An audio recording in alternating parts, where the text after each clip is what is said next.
Well, the stage is set as the Buffalo Bills are set to host the Denver Broncos next Sunday at 1 o'clock at Highmark Stadium in a matchup of the 2 seed versus the 7 seed for the AFC wildcard after the Denver Broncos beat the Kansas City Chiefs by a final score of 38-0 on Sunday. I know it was against Kansas City backups, but Bo Nix is looking really, really well right now. The Broncos have a very good defense. We'll talk about them throughout the rest of this episode here. But that being said, this is Kevin Siracuse with here for another edition of Cuse's Corner right here on the Built-in Buffalo Network. And while the Buffalo Bills did not get the win against the New England Patriots yesterday, they did get a major win in the sense that they were able to escape and they got out of Foxborough healthy, and they did not have any injuries. The blue tent never went up. Josh Allen did get his one snap. He extended his consecutive start streak to 115. Then he got out of there, handed things off to Mitch Trubisky and Mike White, and that was probably the biggest win that the Bills could have had, because I was saying that all week. This game is meaningless.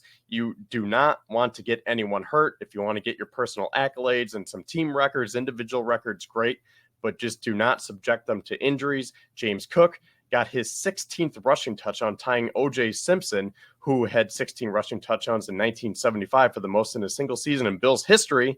Luckily, he did not get hurt. So it was a great day all around in that aspect. And the other big win that the Bills had was that by New England winning, that actually worsened their draft stock, because if the Patriots lost, they would have had the number 1 overall pick. And a lot of people were saying that Colorado's wide receiver, cornerback, jack of all trades, Travis Hunter is going to be the projected number 1 overall pick. But because the Patriots won, they actually fell to the number 4 overall pick.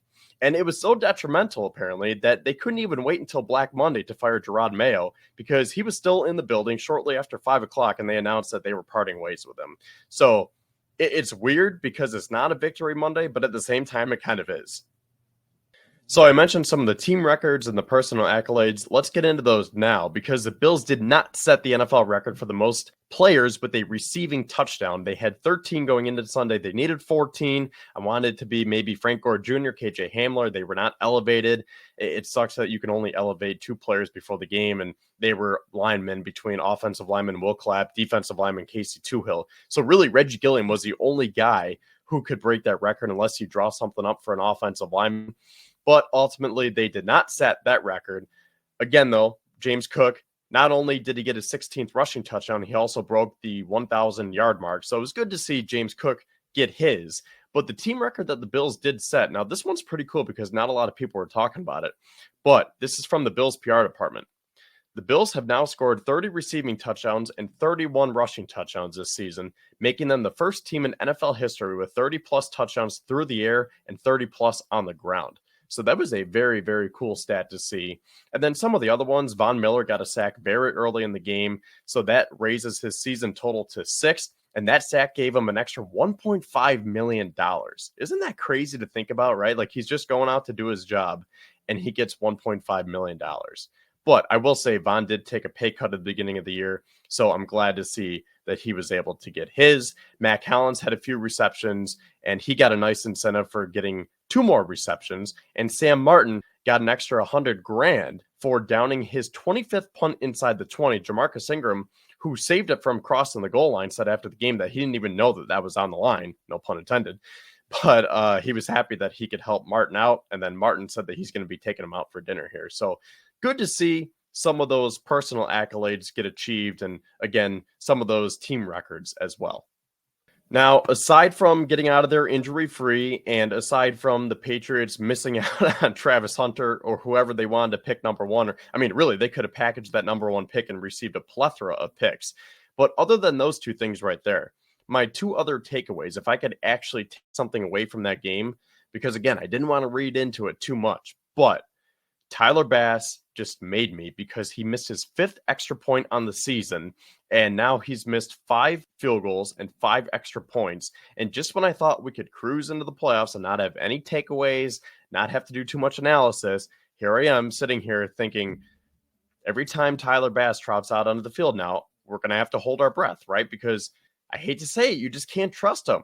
And especially in the playoffs, we saw what happened last year. And you would like to think that extra points are relatively easy and most kickers can make them. But again, it's a career worst 5 missed extra points now. And he's been shaky with his field goals as well. Now, today he was good, but again, he's just so consistent at being inconsistent. Every time it's like, here we go, please make it. Okay, thank you. Or come on, how'd you miss that, dude? Like that short one in Detroit. But he usually does bounce back well. Hopefully, we just have some nice weather in Buffalo over the next couple of weeks here, and then potentially in Kansas City, as we will get to.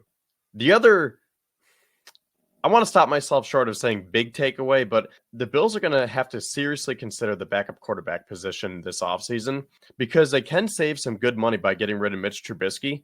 And I like Mike White. And I know it was a different game and you're playing with backups, but I don't know if he can be that quarterback too. And, sitting there watching Joe Milton, he looks like he could be a replica of Josh Allen. Now, I know Josh Allen is Josh Allen, but if you want a big, strong, dual threat quarterback, maybe the Bills should go that route and draft one late in day 3. Take a late Saturday pick and say, we're going to try to find this quarterback who is Josh Allen-esque just to try to replicate his play style in case you ever get into a pinch, because God forbid if something happens to Allen, even if he has to miss a couple of plays or a couple of drives, can we trust Mitch Trubisky in the playoffs? Can we trust Mike White? Or looking ahead to next year, what are the Bills going to do? But again, I don't want to read into that too much. My main takeaway that I could really just actually apply towards next week is Tyler Bass and his kicking woes. So that being said, let's get into next week because I tweeted this a couple of hours after the game and I was expecting a few responses. But the time that I screenshotted this, 136,000 impressions and 375 comments. I haven't even checked what it's at now, but so many people responded to this question. And I appreciate if you're one of the ones who responded, whether it was a comment in the thread or if you retweeted it or quote tweeted it. I really did not expect it to blow up like this, but I just simply tweeted it. It's looking like the Bills' road to the Super Bowl is going to be versus Denver, versus Baltimore in the divisional round, and then at Kansas City for the AFC Championship. And how do we feel about that? And, a lot of people, I think we're on the same page here where it's like, you know what? It's going to be tough, but if you want to be the best, you got to beat the best. And I think the other sentiment that a lot of people are sharing right now is I think we're cautiously optimistic. I think that's the best way to put it because we've seen Josh Allen and the offense come to life in the playoffs, and we think that Josh can do it again, but it's just, can the defense hold up? I talked about how Bo Nix has been lighting up opposing defenses, and Sean Payton's been scheming up some players open, and they're looking really, really nice. And we know Baltimore with Lamar Jackson and Derrick Henry, and obviously we know about Kansas City. So I think the biggest question is, can this defense get the stops? I'm not worried about Josh Allen. He's a gamer. He's going to show up. But can the defense make the plays and make those big stops? Because they haven't been able to in the past, whether it was a 2020 AFC Championship game. I know that was different. They didn't really seem ready at the time. 13 seconds. I don't want to mention that, but you kind of have to. 2022, they got run all over by Cincinnati. And then last year with Kansas City, we just have a lot of bad PTSD. And the other big aspect is Sean McDermott in late game situations with his game management and clock management. We don't want that to rear its ugly head again. So I think that is where a lot of our heads are at. I think I can speak for myself because that's pretty much how I feel. So again, thank you if you're one of those 375 people who commented. And there's probably going to be more too as we go into the night here. So let's finish by looking at the NFL playoff picture between the AFC and the NFC because it did get announced during Sunday Night Football, all the matchups and the times, and I think these are pretty juicy. So starting off, the classic Houston Texans 4:30 Saturday afternoon game as they are the 4 seed hosting the Chargers, the 5 seed, as the Chargers did beat the Raiders, so they are the 5 seed. The Steelers are the 6 seed, and that is such a juicy matchup. Pittsburgh at Baltimore, the 6 versus the 3, Saturday Night Football. And then you go to Sunday, as we've been talking about this whole time here, the Bills versus the Broncos, 2 versus 7. Another 2v7 is right after at 4:30 on Fox, Green Bay against Philadelphia, or technically Philadelphia versus Green Bay. But either way, I think that is another great matchup. And I think that was the season opener, right? Didn't they play in Brazil? It was that Friday night game. I think it was like the official opener of the NFL season, but That's going to be a great matchup to watch for. And then you go to Sunday Night Football. I thought this is kind of weird because I figured they would put this Monday night, but they elected to put Tampa, Washington on Sunday Night Football, the 3 versus the 6. And just a little bit ago, Detroit did win pretty handily. So it'll be the Vikings taking on the Rams. As Detroit is 1 seed, they won the division, so they get that first round bye. But the Rams are the 4 hosting the Vikings, and that will be Monday Night Football. So a lot of great matchups here. And again, I'm just thinking if you look at the bracket here, I think it's going to be Denver, Baltimore, Kansas City. That is going to be the roadmap for the Bills. And then for the Super Bowl, I don't know. I could see Minnesota. That's what I was thinking before tonight. But then Detroit looked like the Detroit from a couple weeks ago. You know, I thought that maybe the Lions could slip up with their injuries, but they're getting some players back. Anzalone came back tonight. Did I hear a report that David Montgomery could be back too? So I don't want to count them out. Philadelphia could be scary. And really, any one of these teams could seriously make a run in the NFC. But I think it is going to come down to Detroit, Philadelphia, and then maybe Minnesota. Because, again, I don't want to count them out after just one game. I mean, they're the 5 seed, and they are 14-3. Let's look at that again.